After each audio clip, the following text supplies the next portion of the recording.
Hello and welcome to today's show. Today I will present my drill press table and also the dust extraction solution for the drill press. This system includes some unique features.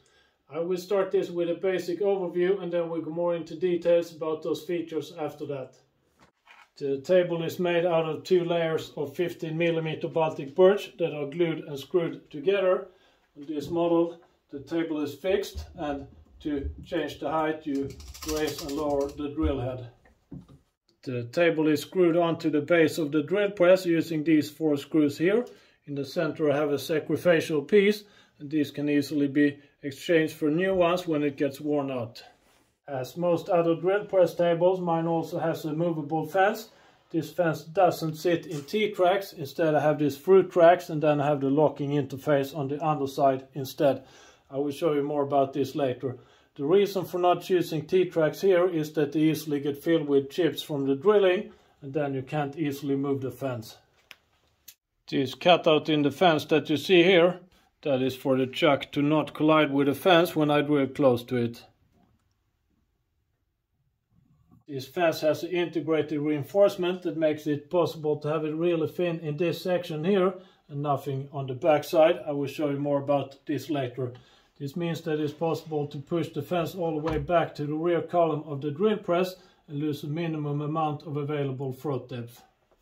And to lock the fence in place I have these knobs on the back side of the fence.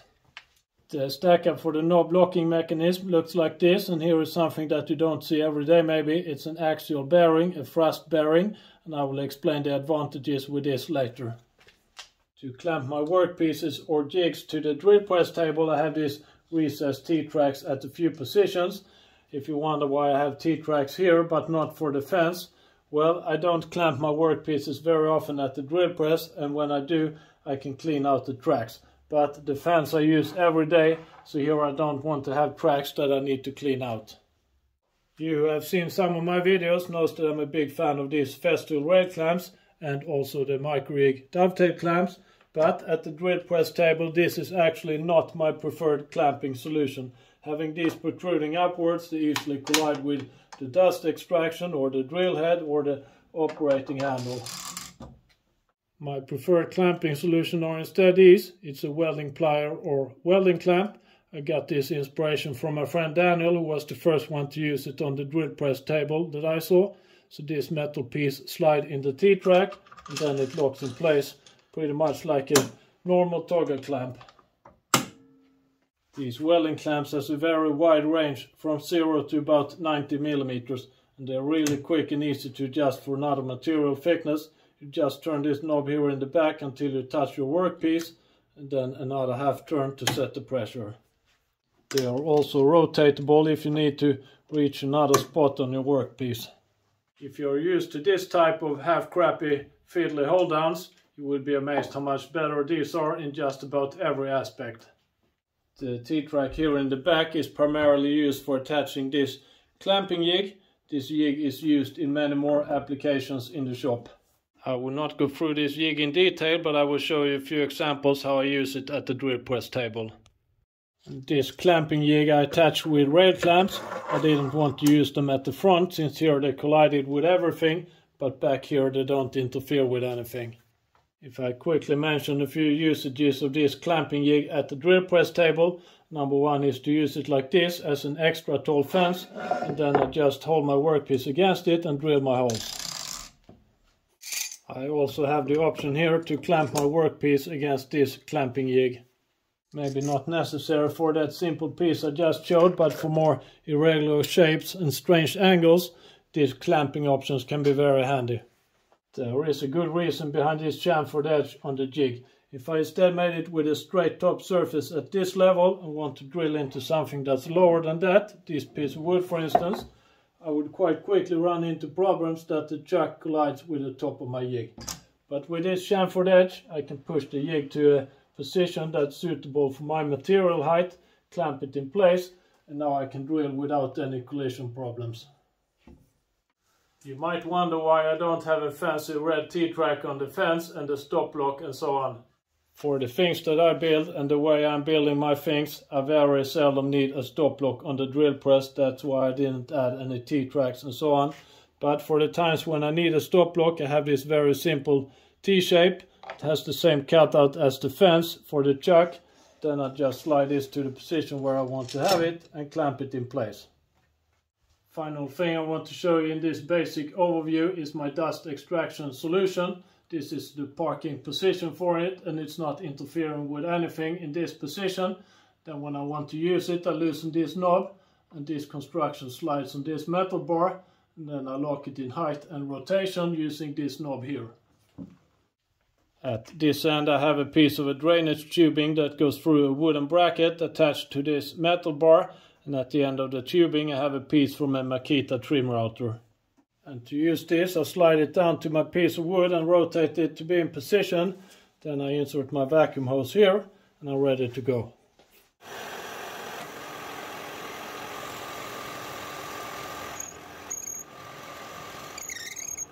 As you saw, that functioned quite well and captured most of the dust. I really like this solution to have the dust extraction integrated on the drill press and easily moved to a position where it's out of the way. If I was to do this again, I might go with a steeper angle here on the tubing to have more room for the hands underneath. But except from that, this works really well. That was the so-called basic overview and maybe a few details as well. I will now show you a bit more about the fence, the T-tracks on the backside and these axial bearings that I use on the locking knobs. To remove the fence, I move it to a position where the nuts on the underside corresponds to these holes that I have here. Then I just push it up from below.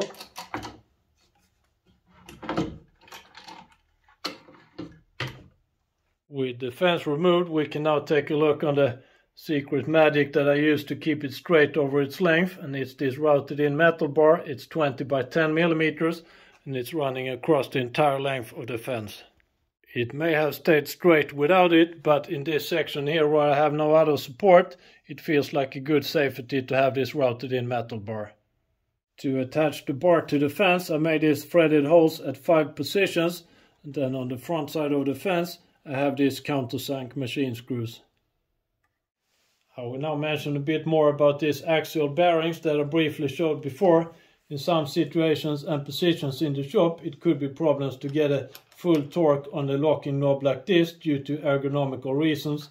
It could also be problems to fit in a bigger lever, as that would collide with things. When you tighten a knob like this, a lot of the torque that you apply goes into useless rotational friction between the knob and the washer. To eliminate or at least minimize this rotational friction, you can buy knobs or levers with integrated axial bearings. According to the commercial, to double the clamping force with a given torque. But these knobs and levers, they cost a fortune. These cost almost nothing and you get these axial bearings almost for nothing, so I decided to make my own knob with integrated axial bearing like this. There is more to say about these axial bearings and I think I will make a separate video of it, but so far it has worked out really well. I get a higher clamping force with lower torque on my knobs, and I've implemented this also in other places in the shop. The final thing I want to show you is how I made the interface for these square nuts on the underside of the table. And to show you that, I need to remove the table from my drill press.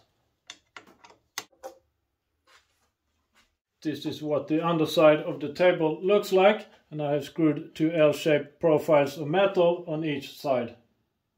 And between those metal profiles, these square nuts slides and locks in position pretty much like a normal T-track. That was my drill press table system. I hope that you found this useful and enjoyed watching it. Thank you very much.